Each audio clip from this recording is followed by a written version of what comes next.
శ్రీమాత్రే నమః. గురువారం రోజు తులసితో ఇలా చేస్తే మీరు అదృష్టవంతులు కావడం ఖాయం. సనాతన ధర్మంలో గురువారం విష్ణువుకు అంకితం చేయబడిందని దాదాపు చాలామందికి తెలుసు. ఈ రోజున ఆచారాలతో విష్ణువుని పూజిస్తారు. అలాగే గురువారం రోజు విష్ణువు పూజతో పాటు తులసిని కూడా పూజించాలని పండితులు చెప్తున్నారు. మత విశ్వాసాల ప్రకారం తులసిని లక్ష్మీదేవి స్వరూపంగా భావిస్తారు. కాబట్టి మీరు గురువారం రోజు శ్రీ మహావిష్ణువును పూజిస్తే తులసిని పూజించడం మర్చిపోకూడదు. అంతేకాకుండా గురువారం రోజు తులసి యొక్క కొన్ని అద్భుతమైన నివారణలను అలవాటు చేసుకోవడం వల్ల ప్రత్యేకించి ప్రయోజనాలను పొందవచ్చు. మరి ఆ నివారణల గురించి ఇప్పుడు తెలుసుకుందాం. మీరు ఇలాగే మరిన్ని మంచి విషయాలు తెలుసుకోవాలి అనుకుంటే మన ఛానల్ని సబ్స్క్రైబ్ చేసుకోండి. అలాగే ఈ వీడియోను ఒక లైక్ చేయండి. మీ ఫ్రెండ్స్ అండ్ ఫ్యామిలీ మెంబర్స్కి షేర్ చేయండి.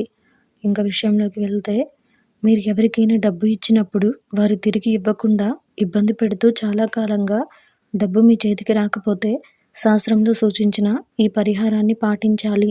ప్రతి గురువారం 10 నుండి 15 తులసి ఆకులు, చిటికెడు పసుపును నీటిలో కలిపి స్నానం చేయాలి.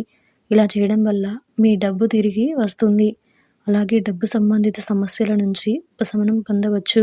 ముఖ్యంగా గురువారం రోజు తులసి మొక్క దగ్గర నెయ్యి దీపం వెలిగించాలి. ఇది పేదరికాన్ని నిర్మూలిస్తుంది. డబ్బు సంపాదించడానికి కొత్త మార్గాలు వచ్చేలా చేస్తుంది. ఉద్యోగాల కోసం ఎదురు చూస్తున్న వారికి ఈ పరిష్కారం ఎంతో బాగా ఉపయోగపడుతుంది. అంతేకాకుండా గురువారం రోజు తులసి మొక్కకు పచ్చిపాలు కలిపిన నీటిని సమర్పించాలి. ఇలా చేయడం వల్ల ఆర్థిక సమస్యలు తొలగి ఆర్థిక ప్రయోజనాలు కలుగుతాయి. గురువారం రోజు తులసి పూజ చేసేటప్పుడు సూర్య భగవానునికి కూడా నీటిని సమర్పించాలి. సూర్యునికి నైవేద్యంగా సమర్పించిన తర్వాత పాత్రలో నీటిని తులసికి సమర్పించాలి. ఆ తర్వాత తులసికి 3 సార్లు ప్రదక్షిణలు చేయండి.